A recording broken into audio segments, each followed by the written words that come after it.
मान बढ़ाई जमपुर जाई, तुम होए रहो दास समदासा। मान बढ़ाई में रहोगे तो काल के लोक में रहोगे। मान बढ़ाई छोड़ के परमात्मा में श्रद्धा बढ़ा के ज्ञान को आधार बनाकर इस सफर को तुम तय करो। बहुत आसानी से सफर तय होगा आपका और परमात्मा बहुत सहज मिलेगा। अब फिर ये जब सब समस्याएं हमारी हल हो जाएंगी और फिर भी कोई ऐसी बात आएगी तो दाता दूर नहीं। परमात्मा ने यही करके दिखा था कि किसी ने उनके साथ बकवाद कर दी थी, चिट्ठी डाल दी, 18 लाख व्यक्ति आगे इकट्ठे हो गए, खाना खिलाओ भोजन दो 3 दिन और साथ में 2 हर और 1 असरफी कि ऐसा सबको दिया जाएगा। इस लालच में दुनिया इकट्ठी होगी। परमात्मा कहते हैं कि जैसे मैं बिल्कुल गरीब व्यक्ति था, ये दिखाया मालिक ने रिहर्सल करके ट्रेलर दिखाया, लेकिन मेरी आस्था भगवान में दृढ़ थी। मैं कंगाल था, मैंने सब कुछ मालिक पर सौंप दिया था। कहते हैं सर्वस्व सौंप देत साहेब को काज जिन्हों के सरिया। जो सर्वस्व सौंप देते हैं मालिक पर, कहते हैं फिर दाता हाजिर खड़ा रहता उसके लिए। फिर ये दिखा के देखो मेरे लिए परमात्मा ने के स्वरूप बना लिया था। वो थे तो खुद ही, और के स्वरूप बना के देखो 18 लाख व्यक्तियों को 3 दिन तक भोजन भी दिए, 2 हर भी दे दी, कंबल और साथ में असरफी यानी 10 ग्राम सोना डेली प्रत्येक खाने के बाद दिया।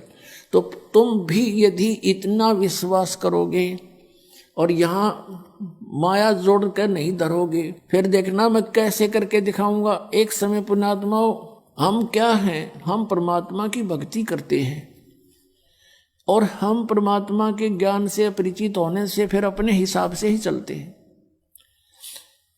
आदरणीय गरीबदास साहिब जी को परमेश्वर मिले थे कबीर देव जी, और फिर वो वाणी परमात्मा की उन्होंने लिखवाई। उस वाणी को पढ़कर बहुत से अनुयायी भी होने लगे गरीबदास साहिब जी के जाने के बाद। और पुण्यात्मा जो होती है वही परमात्मा की खोज में लगी हैं, तो वो किसी ना किसी गुरु के पास अवश्य चले जाते हैं और उस संत के बताए मार्ग पर वो करते हैं। अब जैसे और उनके होते हैं वो पिछले संस्कार, पिछले पुण्य होते। जैसी भी आपको शास्त्र अनुकूल साधना मिल गई तो ये आपके वर्तमान में किए हुए पुण्य भी आपके साथ होंगे। तो जैसे ये राधा स्वामी पंथ बना है, जैसे शिवदयाल जी थे, ये बहुत अच्छी पुण्यकर्मी प्राणी थे। आगे रास्ता मिला नहीं, स्वयं प्रभु बन गया, कोई गुरु धारण किया नहीं। आप पे परमात्मा कबीर जी की वाणी को और गुरु नानक देव जी की वाणी को, इनको पढ़ा के आप पे मन गढ़ंत मंत्र बनाकर और बन गया प्रभु हठ योग करके। और उसको साथ साथ और बहुत से प्राणी और बिगड़ गए उसके साथ, उसको परम धड़ी मान के।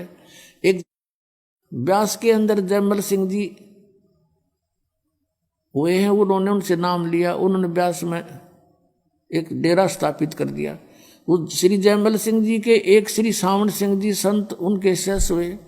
अब सावण सिंह जी के जो संत शिष्य आगे बहुत से बने, उनमें से एक बिलोचिस्तानी शाह मस्ताना खेमामल जी, जिसने सच्चा सौदा सिरसा के अंदर एक स्थापना कर दी डेरे की।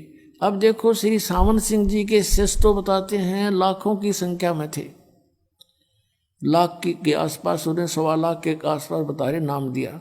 तो उनमें से ये खेमामल जी ही क्यों प्रभु बन गए? अलग से उसको कोई नाम देने का आदेश भी नहीं दिया, क्योंकि ये कैसे अपने आप में अलग से गुरु पद बना लिया। उसमें सिद्धियां भी थी, बहुत से उनके प्रमाण हैं कि औरों को उसने बहुत सी राहत भी दे दी, कुछ सुख भी दिए हैं। तो वो कैसे था? वो इसकी अपनी पूंजी थी, पिछले संस्कार थे इसके, पुण्य थे इसके, और अन्य लाखों थे हुए ना पन पे ऐसे एकदम। तो ये पिछले संस्कार से ही उसके कुछ थोड़े बहुत पूंजी थी, धन था भक्ति का, वो खत्म हो गया। अंत में इंजेक्शन रिएक्शन से उसकी मृत्यु हुई, वह बैटरी डाउन होगी, पिछले जन्म में चार्ज की हुई। तो ऐसे जीवन व्यर्थ होता है इनका।